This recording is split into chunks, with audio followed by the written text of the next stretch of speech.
Hi అండి. నా ఊపిరి నీవే సఖియ పార్ట్ 93. తప్పకుండా రానా, రేపు స్కూల్ దగ్గర నేను తీసుకుంటాను. ఆర్య అతన్ని చూసుకోవడానికి చాలా సంతోషంగా ఒప్పుకున్నాడు. ఆ తర్వాత బన్నీ ఆసక్తిగా అడిగాడు, ఆర్య అంకుల్, ఈ విందులో చాలా మంది అబ్బాయిలు ఉంటారంట. తాతయ్య అమ్మకి వేరే అబ్బాయిలను పరిచయం చేస్తారేమో అని నాకు కంగారుగా ఉంది. మీరు కూడా విందుకు వస్తే బాగుంటుంది. అప్పుడు తాతయ్య మిమ్మల్ని కూడా కలుస్తారు. ఆర్య కళ్ళు చిన్నవి చేశాడు. అంటే రేపు విందులో సుధాకర్ ఆమెకు ఒక తోడును వెతకబోతున్నాడా? అలాంటప్పుడు నేను అవకాశాన్ని ఎలా వదులుకుంటాను? ఆ క్షణంలో ఆ పిల్లాడిని చూసుకోవడానికి మరొక సరైన వ్యక్తి అతనికి గుర్తొచ్చాడు. బన్నీ, రేపు రాత్రి నేను మీ తాతయ్య గారి విందుకు హాజరైతే నిన్ను చూసుకోవడానికి నిఖిల్ని పిలవటం నీకు సరేనా? కానీ మనం ఈ విషయాన్ని ప్రస్తుతానికి రహస్యంగా ఉంచుదామా? ఆర్య తన ప్రాణాళిక పడవకూడదని అనుకున్నాడు. కాబట్టి అతను ఆ విషయం అంజలికు నిఖిల్కు తెలియకుండా చూసుకోవాలి.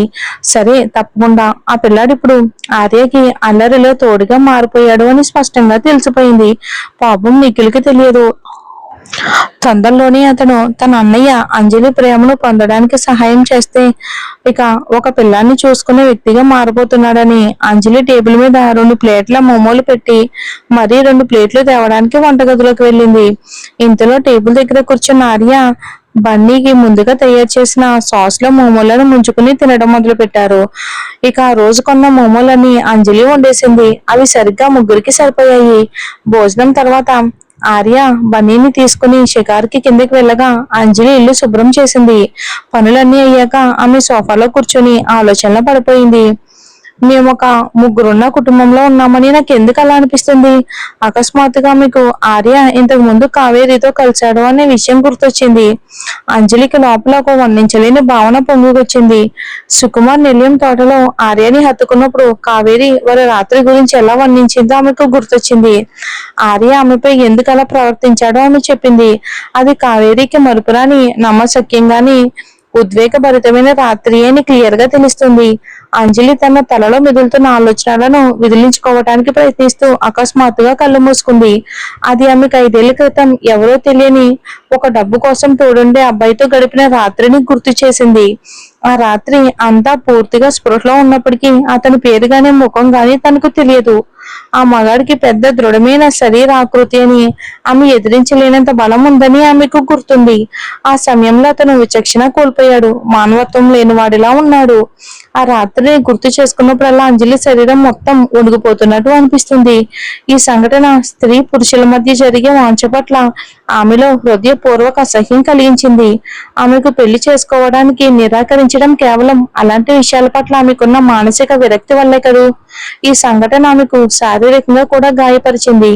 అంజలి తన బాధాకరమైన జ్ఞాపకాలలో మునిగిపోయి ఉన్నప్పుడు అకస్మాత్తుగా తలుపు తెరుచుకున్న శబ్దం ఆమెను తిరిగి స్పృహలోకి తెచ్చింది. ఆమె లోతైన శ్వాస పీల్చుకుంది. వచ్చేసారా? ఇంట్లోకి పరిగెత్తుకొస్తున్న బన్నీని చూసి అంజలి నవ్వింది. తన కొడుకు ముద్దుగా అందంగా ఉన్న ముఖం చూసినప్పుడు ఆమెకు మునుపటి వేదన తగ్గినట్టు అనిపించింది. అమ్మా, ఇది నీకోసం. ఆ పిల్లాడు అంజలికి ఇష్టమైన పానీయం పట్టుకుని వచ్చాడు. మీరు బయటికి వెళ్ళి ఏమైనా కొన్నారా? ఆమె నవ్వుతూ అడిగింది. నాకు దాహంగా ఉంది, అందుకే ఆర్య అంకుల్ నాకు ఇవి కొనిచ్చారు. ఇది నీకు ఇష్టమని గుర్తుండి నీ కోసం ఒకటి కొన్నాను. ఆ మాటలకు అంజలి ఆ పొడవాటి మనిషి వైపుకి చూసి థ్యాంక్ యూ అని చెప్పింది. అమ్మా, నాకు చాలా వేడిగా అనిపిస్తుంది, నేను స్నానం చేయాలి. సరే, నేను నీకు స్నానం చేపిస్తాను, వెళ్ళి నీ డ్రెస్ తెచ్చుకో. ఆమె తన కొడుకు వైపుకు చూసింది. అతను తన గదిలోకి వెళ్ళిపోయాడు. అప్పుడే అంజలి ఆర్య వైపుకు చూసి, ఆర్య గారు, చాలా ఆలస్యం అవుతుంది, మీరు వెళ్ళాలి అంది. ఆ మనిషి చూపు ఆమె ముఖం మీదే నిలిచింది. అతని కళ్ళు మాయ చేసేలా ఉన్నాయి. నేను మరి కాసేపు ఉండాలని ఉంది అని మెల్లగా అన్నాడు. నన్ను వాడుకోవాలని అనుకోకండి, అది మళ్ళీ జరగదు, ఆమె ప్రశాంతంగా ప్రకటించింది.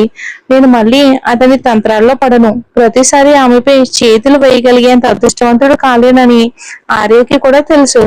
అయితే రేపు ఆమెను చూడగలననే ఆలోచనతో అతను పెదవి అంచున చిరునవ్వు చిందించాడు. అయితే రేపు ఆఫీసులో కలుద్దాం, అలా చెప్పి అతను తలుపు తెరుచుకుని ఇంటి నుండి బయటకు వెళ్ళిపోయాడు. చివరికి అంజలి ఊపిరి పీల్చుకుని తొందరగా తన కొడుక్కి స్నానం చేయించడానికని వాష్రూమ్ కి వెళ్ళింది. మరుసటి రోజు ఉదయం రూపకల్పన విభాగంలో ఉదయాన్నే మీటింగ్ జరిగింది. అంజలి నిద్రమత్తుగా మీటింగ్ గదిలోకి నడుస్తూ ఉండగా అకస్మాత్తుగా తన సీటు పక్కన కూర్చుని ఉన్న ఒక ఆకర్షణీయమైన హుందాగా ఉన్న ఆకారాన్ని చూసింది. మరియు సాధారణంగా గందరగోళంగా ఉండే ఆఫీస్ వాతావరణం అకస్మాత్తుగా ప్రత్యేకంగా గంభీరంగా మారిపోయింది. ఆర్య గారు వచ్చారు. ఆర్య గారు వచ్చింది అంజలి కోసమేనని అక్కడున్న మహిళా డిజైనర్లందరికీ తెలిసినా అతని దృష్టిని ఆకర్షించాలనే ఆశతో తమ చిన్న చిన్న హావభావాలను ఆపుకోలేకపోయారు. ఆ మహిళలు తమ జుట్టును సవరించుకుంటున్నారు, పెదవులు ముడిచారు. కొందరు అతనితో కళ్ళల్లో కళ్ళు పెట్టి చూడడానికి ప్రయత్నిస్తే మరికొందరు తనని తను చూపించుకుంటున్నారు. ఇక అంజలి ఒక కుర్చీలో కూర్చున్నప్పుడు ఎవరో గదిలోకి కాఫీ పంపించారు. ప్రతి ఒక్కరికి ఒక కప్పు కాఫీ రావటం చూసి అందరూ ఆశ్చర్యపోయారు. ఆ రహస్యాన్ని రాజలక్ష్మి గారు బయట పెట్టారు. అందరూ మనకు కాఫీ ఇప్పించినందుకు ఆర్య గారికి థ్యాంక్ యూ చెప్దాం. అక్కడున్న వాళ్ళంతా కృతజ్ఞతతో ఆర్య గారి వైపుకి చూశారు. కొందరు మహిళా డిజైనర్లు ముద్దుగా థ్యాంక్ యూ ఆర్య గారు, నాకు చాలా హ్యాపీగా ఉంది అని అన్నారు ఆర్యతో. అయితే ఆర్య చూపు తన పక్కనే ఉన్న తనపై నిలిచి ఉండడంతో అంజలి ఒక్కసారిగా అందరి దృష్టిని ఆకర్షించింది. ఆ మహిళా ఉద్యోగుల చేతిలోని కాఫీ కొన్ని క్షణాల క్రితం ఉన్నంత టేస్టీగా అనిపించలేదు. ఎందుకంటే అసలు విషయం ఏంటంటే అంజలి వల్లే తాము ఈ కాఫీ తాగలుగుతున్నామని వారికి ఇప్పుడు క్లియర్ గా అర్థమైంది.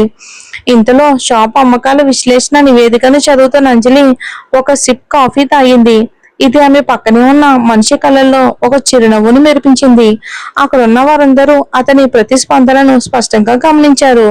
ప్రస్తుతం మార్కెట్లో ధరల యుద్ధం చాలా తీవ్రతగా ఉంది. గత నెలతో పోలిస్తే మన షాప్ అమ్మకాలు 5% పెరిగాయి. నాతో పాటు మొత్తం రూపకల్పన విభాగాన్ని పర్యవేక్షించడానికి ఒక సహాయక సంచాలకులను పదోన్నతి కల్పించాలని సంస్థ నిర్ణయించింది. ఆ మాట వినగానే అమలా కళ్ళు పెద్దవయ్యాయి. ఆ పదవి తనకే దక్కుతుందని, దాని నుండి ఎవరు తీసుకోలేరని ఆమె భావించింది. దీనికి విరుద్ధంగా రూపకల్పన తప్ప మరి దానిపై పూర్తి శ్రద్ధ పెట్టని అంజలికు ఆ నిర్వహణ పదవిపై ఆసక్తి లేదు. సహాయక సంచాలకులుగా పదోన్నతి వస్తే జీతం ఎంత పెరుగుతుంది? డిజైనర్లో ఒకరు నేరుగా అసలు విషయానికి వచ్చేశారు. ఇక వ్యక్తి సామర్థ్యాన్ని బట్టి వారి ప్రస్తుత ప్రాథమిక జీతంపై 5,000 నుండి 10,000 రూపాయల వరకు జీతం పెంపు ఉంటుంది అని రాజలక్ష్మి గారు ప్రకటించారు. మొదట్లో ఆసక్తి లేని అంజలి ఆ మాట వినగానే ఆమె అద్భుతమైన కళ్ళు ఒక్కసారిగా మెరిశాయి. ఆమె ఆసక్తి తక్షణమే పెరిగింది. ఇక అర్హత పొందాలి అంటే పాటించాల్సిన షరతులు ఏంటి? మొదటి సంస్థలో 5 సంవత్సరాల కంటే ఎక్కువ పనిచేసి ఉండాలి.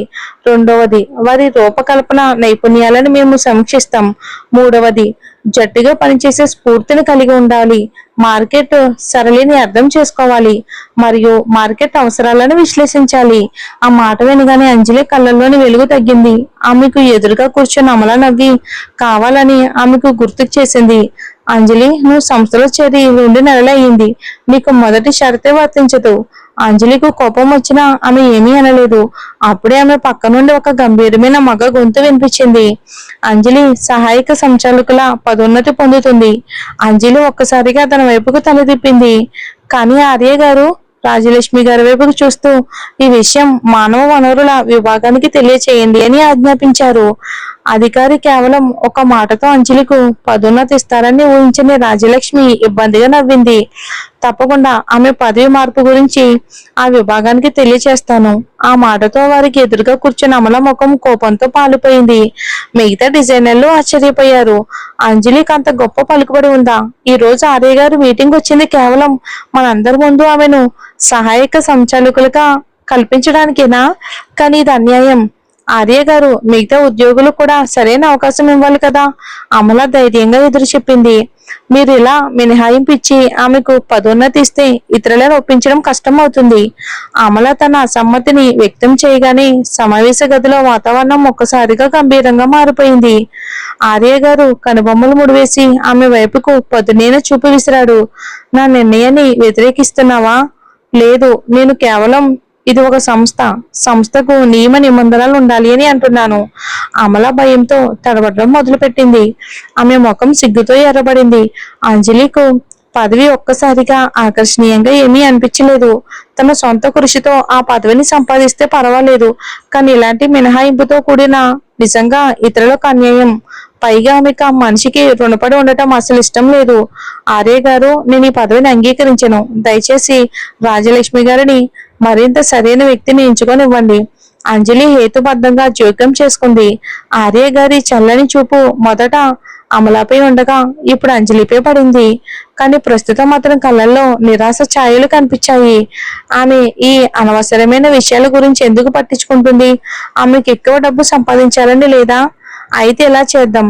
అంజలి సామర్థ్యం నిస్సందేహంగా అద్భుతమైనది కాబట్టి ఆమె ఈ పదవికి పోటీ పడే హక్కును పొందుతుంది. అమల, అంజలి మరియు అలేఖ్య ఈ పదవికి సరైన అభ్యర్థులు. మీ ముగ్గురు సామర్థ్యాలను అంచనా వేయటానికి నేను ఖచ్చితంగా పనులు అప్పగిస్తాను అని అన్నాడు. మరి ఏం జరుగుతుందో వచ్చే ఎపిసోడ్లో చూద్దాం.